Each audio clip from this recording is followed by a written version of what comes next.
The Red Hot Chili Peppers have a truly hidden and disturbing past. From Anthony Kiedis being with a 14-year-old, Flea and Chad Smith crossing the line with a college student, and even the death of an innocent man. Today we'll be diving into every victim of the group, starting with the earliest case on record.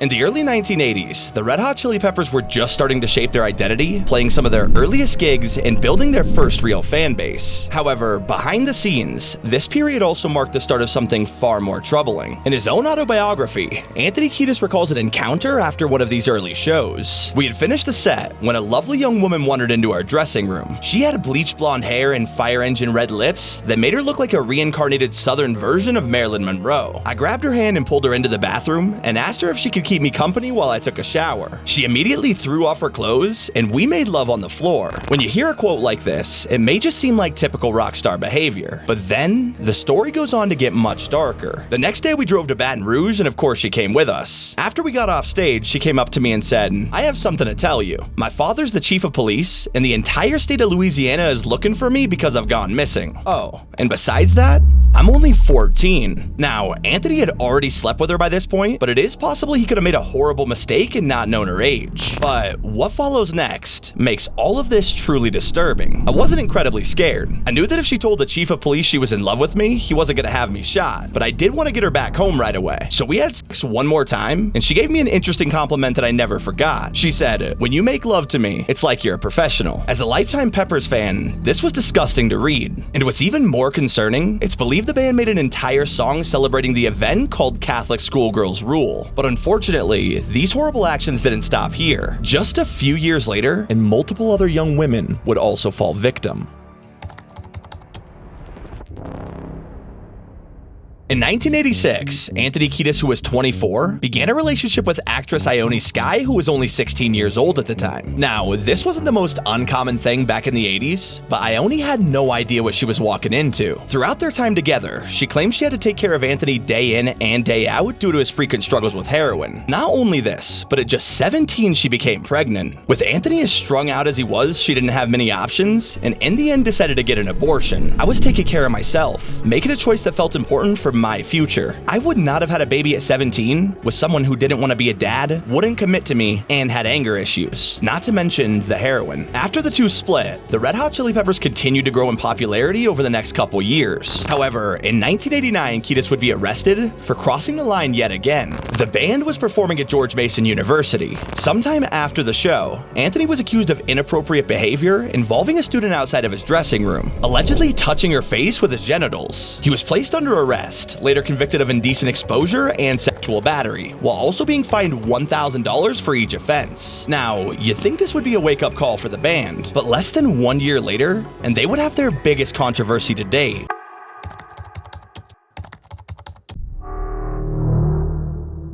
Every year, MTV Spring Break brings together big-name hosts, drunk college students, and a ton of different musical guests. In 1990, the Red Hot Chili Peppers were amongst that lineup, but even with their edgy image, no one could have expected what would go down that day. During their set, Flea allegedly entered the crowd, threw a young woman over his shoulder, and then carried her back to the stage. Chad Smith would then go on to pull off her bathing suit and repeatedly spank her in front of the audience. Witnesses also stated that Flea shoved her to the ground and demanded she perform oral acts on him. Now, all of this led to Flea and Chad Smith being arrested and charged with battery. Flea also faced additional charges of disorderly conduct and solicitation to commit a lascivious act. But what's especially shocking is that this happened during a live broadcast. Cameras were rolling, the crowd was massive, yet they still somehow felt okay doing it. If that somehow wasn't enough, that same year the band would actually be caught on camera inappropriately touching someone. On June 9th, 1990, the Peppers were invited to be on the James Whale radio show, appearing the same night as Cleo Rocco.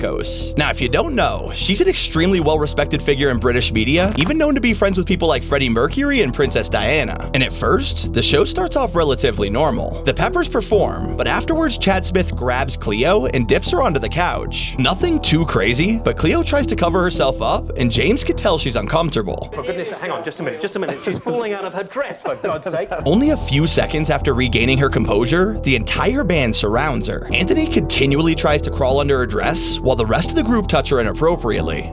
Excuse me.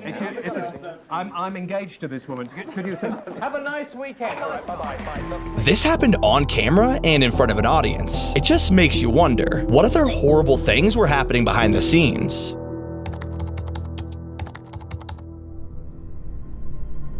This is Jack Sherman, and you might not be familiar with the name, but he actually played a key role in the early days of the Red Hot Chili Peppers. From 1983 to 85, he was the band's guitarist, playing on their debut album and co-writing tracks for their second album. However, in 1985, he was fired out of nowhere. This was reportedly due to creative differences with Ketus and Flea, but some believe that the band just wanted to bring back Hillel Slovak, which happened not long after. Sherman walked away without making a scene, but almost a decade later in 1993, he resurfaced with a lawsuit against the band. He alleged verbal and physical abuse, wrongful dismissal, and claimed he was still owed unpaid royalties. Now, we don't know the exact outcome of the case, but almost 20 years later, and Sherman would take another shot to the chest. In 2012, the Peppers would be inducted into the Rock and Roll Hall of Fame, and Sherman wasn't invited or acknowledged in any way. It's really painful to see all this celebrating going on and being excluded. I'm not claiming that I've brought anything to the band, but to have soldiered on under arduous conditions to try to make the things work, that's what you do in a job. That's been dishonored.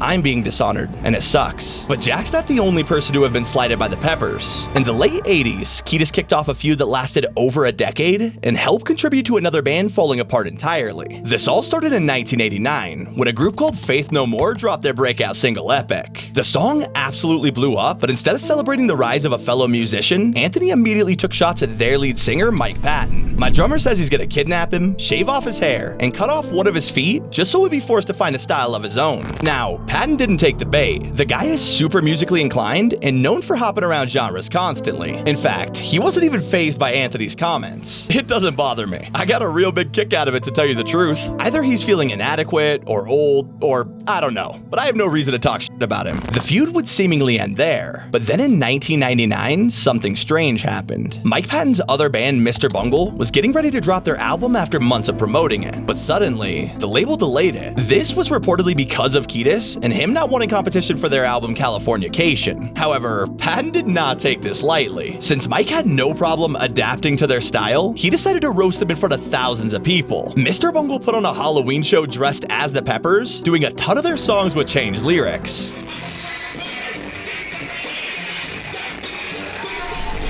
Now, the score was pretty even at this point. The two original jabs, the Halloween show for the album delay, but then Kiedis took things to an insane level. He got Mr. Bungle dropped from multiple festivals that they were both scheduled to play at, and these weren't small gigs either. Patton and his band got let go from Big Day Out in Australia, with Anthony saying, "I would not have given two fucks if they played there with us. But after I heard about the Halloween show where they mocked us, fuck him and fuck the whole band." After this, Mr. Bungle genuinely struggled. The feud hurt their booking opportunities, soured their rep, and in 2000, the band stopped being active. Now, Mike did go on to thrive with other projects, and eventually Mr. Bungle reunited in 2020. They still have a super loyal fan base, but you can't help but wonder what their career would have looked like without the 20-year hiatus. Our last case is also our most recent, but unlike all the previous victims, this one was a tragic accident. Guitarist who has played with some of the world's biggest rock bands is being sued over a crash that killed a man in Alhambra earlier this year. The musician hasn't been charged with a crime, but as Eyewitness News reporter Josh Haskell explains, the victim's family says he should be. In March 2024, Josh Klinghoffer, the Peppers' former guitarist, was behind the wheel of his GMC Yukon. While making a left turn through a marked crosswalk, he hit 47-year-old man Israel Sanchez. While he was rushed to a nearby hospital, just hours later, he passed away. Josh was charged with misdemeanor vehicular manslaughter without gross negligence, which he pleaded not guilty to. However, the case still remains active. The victim's daughter filed a wrongful death and negligence lawsuit, claiming he was using his phone at the time of collision. Now, Josh and his attorney have denied those claims, and in 2025, a judge ruled that he did not have to pay punitive damages to the victim's family. With that being said, the criminal case is still ongoing to this day. Hey, I appreciate anyone who made it this far. Click on screen now to watch rock stars who committed horrible crimes. Until next time.